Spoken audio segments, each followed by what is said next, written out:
One point I did notice about America, for example, that I have always been avoiding America in general because of the research I've been doing and all the things that you're talking about, all these chemicals that you have here. For example, the same product in America has a lot more toxic ingredients than the exact same product from the same company, let's say in Europe or in a different location. That's right. That was one of the reasons I was always avoidant of the US, although I am a citizen.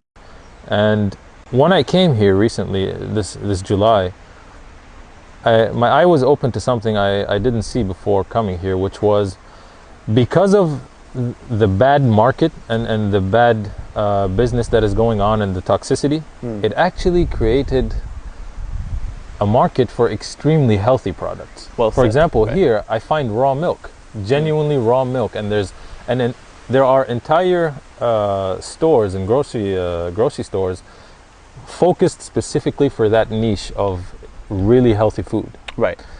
And that opened my eye to the fact that regardless of how bad things can be and how toxic a thing is, it's going to create the space for a healthy alternative to fill that space.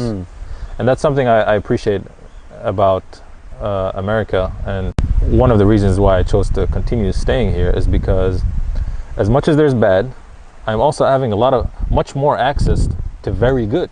Of course. And that's something that is very it's almost like a paradox, but it's also it shows you the balance of life, and that kind of comes what into you would focus on. Of course, right. And consumer demand is really pushing that. It's Yeah. because we have so much crap in our markets, and the majority of Americans, especially in like the Midwest and places, are going to gravitate towards those. But then, conscious individuals are going to want quality, and since they can't find it, that means supply and demand is going to increase the price. And then there's these organic grocery stores, which here in Kauai we have a couple. Yeah. And you can't walk out of there without spending triple digits because it's these foods, which is very sad that real food has to cost that much money, and it also has to be nature gives market it to us niche. for free. Exactly. So the fact that in order to have raw milk and niche health foods is now a byproduct of our industrial food system because people like us demanded it. It's completely ironic because that's what original food has always been. And it's been cheap and free throughout history. But now it's expensive and niche. Right? It's also very interesting when you're walking in the grocery store and you see health section. So what does that imply about the rest? Of course, right.